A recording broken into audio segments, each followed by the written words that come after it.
Malaysia की forest city, Myanmar की नई राजधानी नेपिडो, अमेरिका का Yucca Mountain nuclear waste repository, Spain का सिउदाद रियल इंटरनेशनल एयरपोर्ट और हवाई का इंटरस्टेट H3 हाईवे।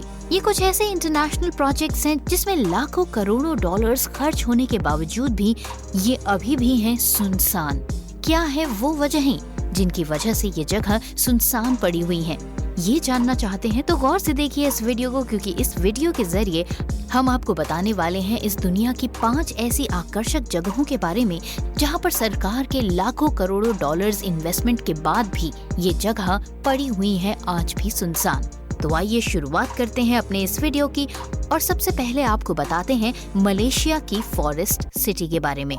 मलेशिया में 5 आर्टिफिशियल आइलैंड में फॉरेस्ट सिटी डेवलप करने का मेगा प्रोजेक्ट शुरू हुआ।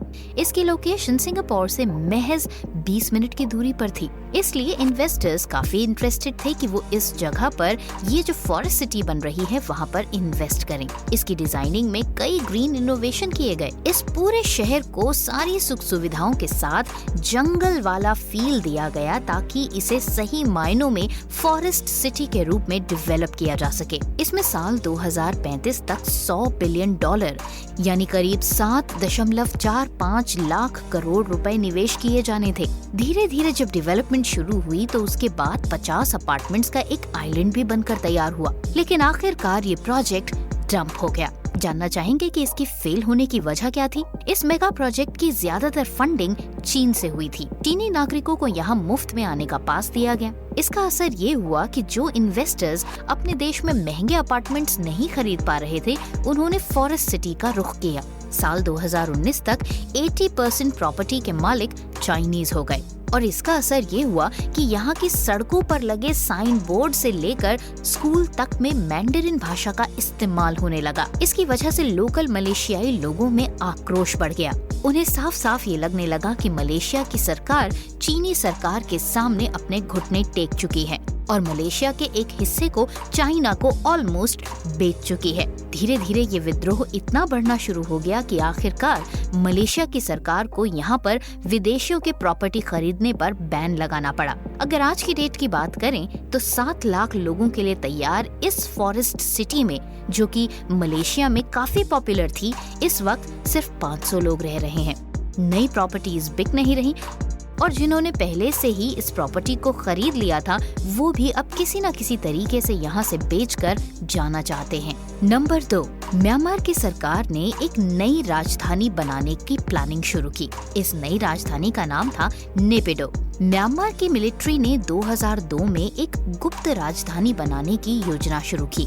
साल 2005 में नेताओं ने इस नई राजधानी की घोषणा तो की, लेकिन ये नई राजधानी होगी कहाँ, इसकी जगह नहीं बताई।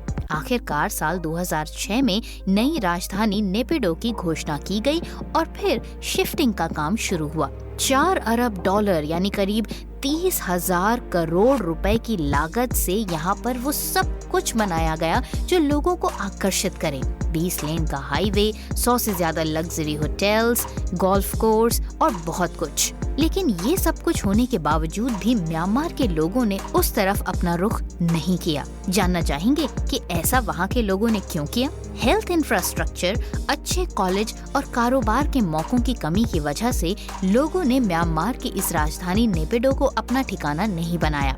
अगर आज की स्थिति की बात करें तो 20 लेन वाले हाईवे यहाँ पर खाली पड़े हैं। होटल्स में बुकिंग ही नहीं है। एयरपोर्ट पर सिर्फ इक्का दुक्का फ्लाइट्स आती है क्योंकि यहाँ पर लोग ही बहुत कम है। अरबों खर्च करने के बाद भी देश की अधिकांश आबादी के लिए ये राजधानी एकदम बेकार है और यही कारण है कि अब म्यांमार के लोग इस जगह को घोस्ट कैपिटल कहकर बुलाते हैं।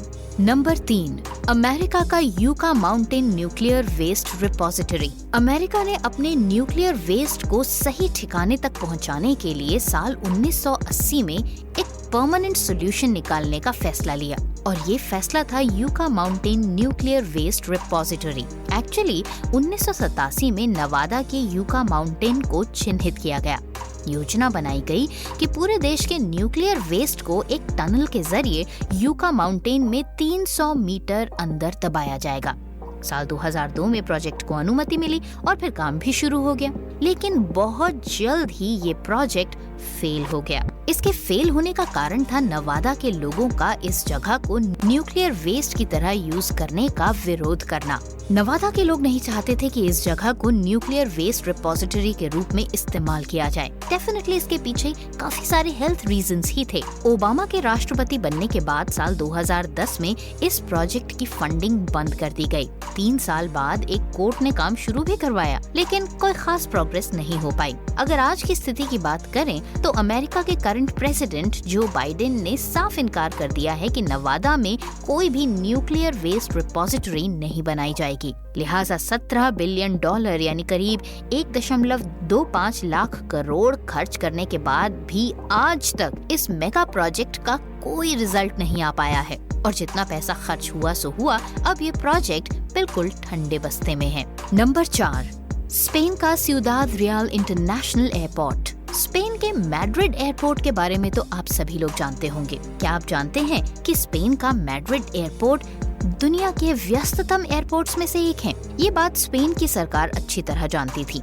इसी वजह से उन्होंने मैड्रिड एयरपोर्ट के विकल्प के तौर पर सिउदाद रियल एयरपोर्ट बनाने का काम शुरू किया। ये सालाना 2 लाख यात्रियों की क्षमता रखता है, जिसे 10 लाख तक बढ़ाने की योजना थी।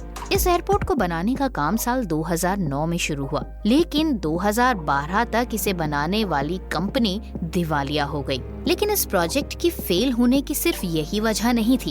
एक्चुअली इस एयरपोर्ट की लोकेशन मैड्रिड से करीब 200 किलोमीटर दूर थी। शुरू होने के पहले ही साल ज्यादातर एयरलाइंस ने यहाँ पर अपने प्लेन्स उतारने से मना कर दिया। 2019 में इसे महज 10,000 यूरो में नए मालिकों को बेच दिया गया। अगर आज की स्थिति की बात करें तो साल 2020 में कोरोना आने के बाद सिउदाद रियल एयरपोर्ट में फिर भी थोड़ी चहल पहल दिखती थी, क्योंकि इस जगह को विमानों का पार्किंग यार्ड बना दिया गया था, जिससे यहाँ पर कुछ आमदनी भी शुरू हुई।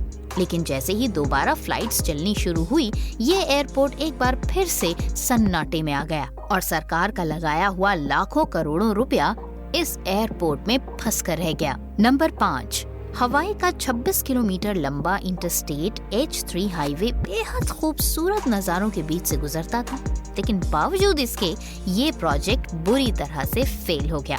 एक्चुअली इस प्रोजेक्ट का प्रस्ताव सबसे पहले 1960 में रखा गया था। तमाम रुकावटों के बाद 1989 में इस प्रोजेक्ट पर काम शुरू हुआ। 1997 में ये बनकर तैयार भी हो गया। इसमें कुल $1.3 बिलियन यानी करीब 10,000 करोड़ रुपए का खर्च आया। प्रति किलोमीटर के हिसाब से ये दुनिया का सबसे महंगा हाईवे है, लेकिन उसके बावजूद भी ये हाईवे फेल हो गया।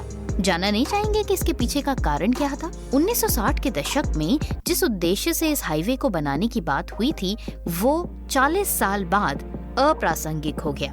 बात बिल्कुल फैक्ट है। जिस हाईवे को बनाने का प्रोजेक्ट 1960 में प्रपोज किया गया था, अगर वो प्रोजेक्ट बनकर तैयार होगा साल 1997 में, तो फिर ऐसे में न सिर्फ टेक्नोलॉजी पुरानी हो जाती है, बल्कि जिन जरूरतों की वजह से इसको बनाने का प्रस्ताव रखा गया था, वो भी किसी काम की नहीं रह जाती। इस हाईवे का होनोलुलु शहर से कोई डायरेक्ट लिंक भी नहीं था, इसलिए क्षेत्रीय लोग इसका इस्तेमाल ही नहीं करते थे।